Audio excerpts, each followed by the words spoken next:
Welcome back sa Starbucks. Ito po ang talkback tanong na usapang may tadyak with Papa Jack. Ang tanong sa taong bayan, basta kinutuban, may kalokohan. Alright, bago tayo tumuloy, Mel or Merlinda? Good morning. Good morning po. Saan ba nagsimula tong kutob na to? Sa ano po, sa text, sa cellphone. Ano yung nabasa mo? Sa text? Ano, kumain ka na ba? Tapos nabasa ko pa, may I love you. Sabi niya, ano daw niya yun eh, kasama niya sa trabaho. Sabi niya? Opo. Anong ginawa mo nung sinabi ni Mr. sa iyo yun?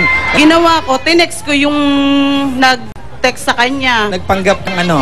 Na ako yung asawa ko. Ganon. O, ano sabi sa'yo? I love you. Hindi, nagkunwari pa yung yung babae. Na kaibigan niya lang pala, kaibigan niya lang 'yon. Yan, bibigyan namin pagkakataon para isa lang ang iyong asawa sa lie detector test. Kung papasa siya o hindi, nakadepende yan sa magiging tanong mo. Ikaw ang magtatanong sa kanya mamaya. Handa ka na ba? Handang-handa na. Eden, ikaw ba talaga yung yung kutob ni Mel na nag-text sa kanyang asawa nag-I love you? Hindi po. So wala kang kinalaman sa kwento nito? Wala po. Ano pakiramdam mo? Best friend may duda sa'yo. Para sa akin, di na po ako nasaktan kasi di naman po totoo. Eden, gaya na nabanggit kanina, sasalang si Salde sa lie detector. At kung sakasakali na maging totoo yung hinala ni Mel, magbago kaya ang magiging sagot mo sa... alamin natin yan. Taong bayan. Pero bago na tumuloy, alamin muna natin kung anong pinaggagawa ng kambal na kamukha ko. Kambal! Yes, Papa Jack! Ngayon, ang gagawin natin, kami ni Eme, meron kami hawak ng mga placards. Ang gagawin nyo, kung ano sa tingin nyo, kung kutob lang ba, o may talaga kalokohan si Mang Salde. Oo. Ha? So, handa na ba kayo? Pipila kayo kung ano yung opinion niya. Okay. Ready? Go! Tapos na ba ang pila? Wow, mukhang pantay lang ang pila, Mem. Okay na. So, magtanong naman tayo. Okay, mauna kayo, Mem. Ate, bakit sa tingin mo kutob lang? Kasi dapat, mas maganda na sasabihin sa'yo kaysa yung pakiramdaman mo lang. Mahirap yung pakiramdam mo lang eh. Mas maganda yung on the spot na sasabihin sa'yo, o nakita mo talaga. Napakagandang sagot naman. Pwede, Mem. Maraming salamat, ate. Okay, Mem, ako naman dito. Meron na ako. Ayan, sige, MJ, dito sa Mami. Ikaw, Mami, dito. Ano pang pangalan nyo, Mami? Sally. Sally. So, bakit po sa tingin nyo mayroong kalokohan si Salde? Sa tingin ko may kalokohan kasi obvious na obvious sa mga text na mga text ay pang teenager lamang na may mga I love you at meron pang mga kumusta na, kumain ka na ba? So parang hindi accurate doon sa So sa tingin nyo kahina-hinala talaga? Yes, kahina-hinala. Ayun. Salamat po, Mami Sally. Samantala, balik muna tayo sa box. Ayan sige na, Mel. Ayan ito na ang pagkakataon mo. At syempre, pagkakataon na rin ni Salde. Napatunayan ko talagang wala siyang ginawang kalokohan. Mel, si Salde nakasalang sa lie detector machine. Ano ang katanungan mo sa kanya? Tama ba ang kutob ko na ikaw ang ama ng anak ni Eden? Salde! Hindi ako.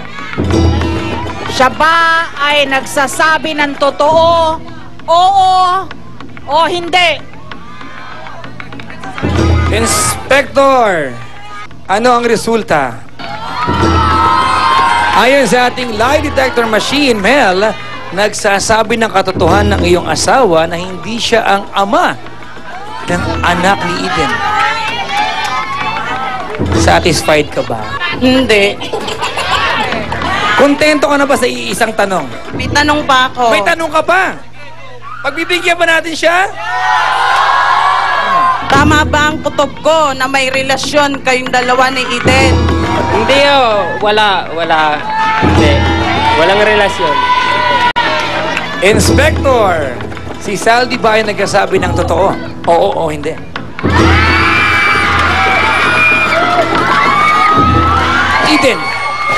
Anong masasabi mo dito? Meron nga ba kayong relasyon o wala? Wala. Masyado kayong close sa isa't isa eh. Paano magiging wala? Salde! Hindi ko totoo yan.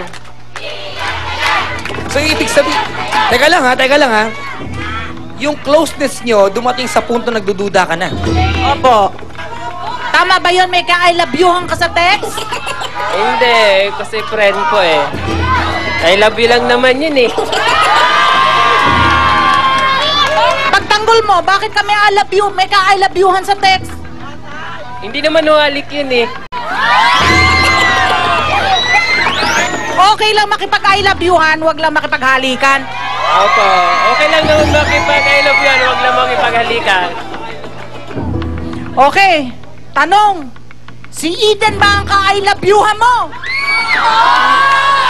Oo.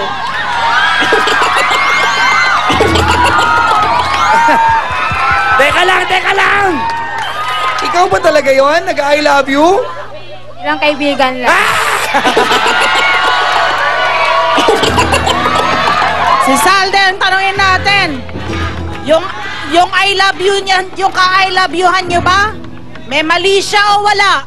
Wala po kasi text lang. Kaya hindi totoo. Ano ba yon? I love you ng magkaon? O I love you ng kaibigan? Kaibigan po. Eden, sa gitna ng gusto ng mag-asawang ito, ikaw yung napapagitna ng, kumbaga, nagiging mitya ng kanilang away. Yung kutob-kutob na ito ni Mel, ikaw mismo pinagdududahan niya, nakakarelasyon ng kanyang asawa. Anong gusto mo sabihin kay Mel? Anong gusto mo sabihin sa taong bayan? Yung I love you, wala namang mali siya yun. Walang mali siya eh. Bakit ka nagte-text ng ganun kung walang mali siya, di ba? Eden, ikaw ba nag-I love you kay Mel? Hindi po. Eh bakit sa asawa nag-I love you ka? Hindi, siya lang po nag-I love sa...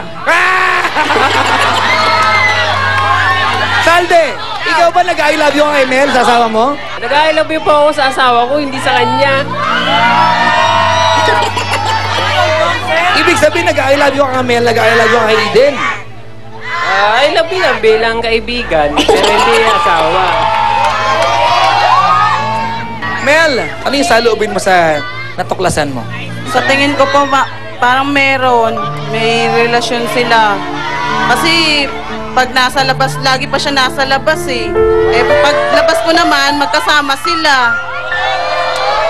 Pwede ba magtanong kay Inspector? Sige. Isa pang tanong. Apo.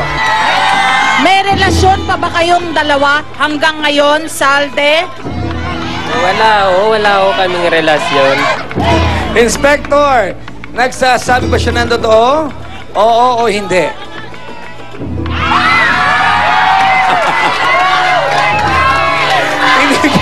Mama, ibig sabihin, ayon sa ating lie detector machine, hanggang ngayon, Eden, may namamagitan pa rin sa inyo ni Salde. Maliwanag mo sarili mo. Wala po, wala pong balak agawin yung asawa ng kaibigan ko po. May relasyon kayo, wala? Wala po. Alright. Taong bayan, gaya na sinabi namin kanina, ang lie detector machine ay hindi po absolute truth. Hindi po ito, kumbaga, buong-buong katotohanan. Ito ginawa lang po namin para maumpisahan yung usapan at mabasag na rin, yung namamagitang, kumbaga, hindi magandang impresyon between Mel, Eden, at saka si Salde. Ang wish ng programa namin, ng Starbucks, ay makapag-usap-usap kayo. And once and for all, kung may maling nagaganap, kayo nakakalanuto, kayo lang, maitama nyo na. Diba? Eh di tapusin na natin ngayon, Papa Jack. Salde, simula ngayong sandaling ito, puputulin mo na ba kung ano man ang meron nyo? Hindi, kasi kaibigan niya, kaibigan ko na rin. So hindi ka handa na i-give up yung pagkakaibigan nyo? Oo, hindi wanda. Kasi kaibigan ko po eh, kaibigan na rin yung kaibigan niya. Alright. Mel, ano yung gusto mo sabihin kay Salde? Ayaw pa niya i-give up, kaibigan lang naman daw talaga eh. Huwag na silang masyado maging closeness sa isa't isa. Mag-focus na lang siya para sa anak namin, magtrabaho siya. Yun na lang po ang dapat niyang gawin.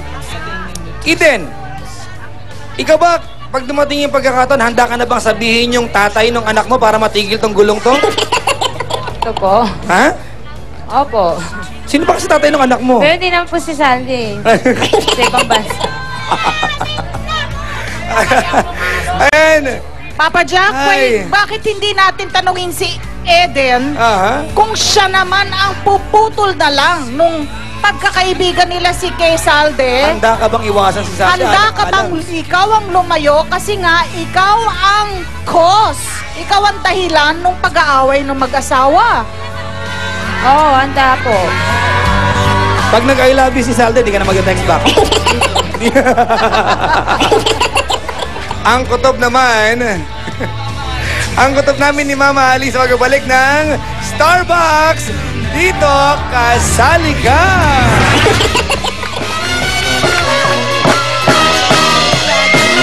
Nagsimula ang lahat sa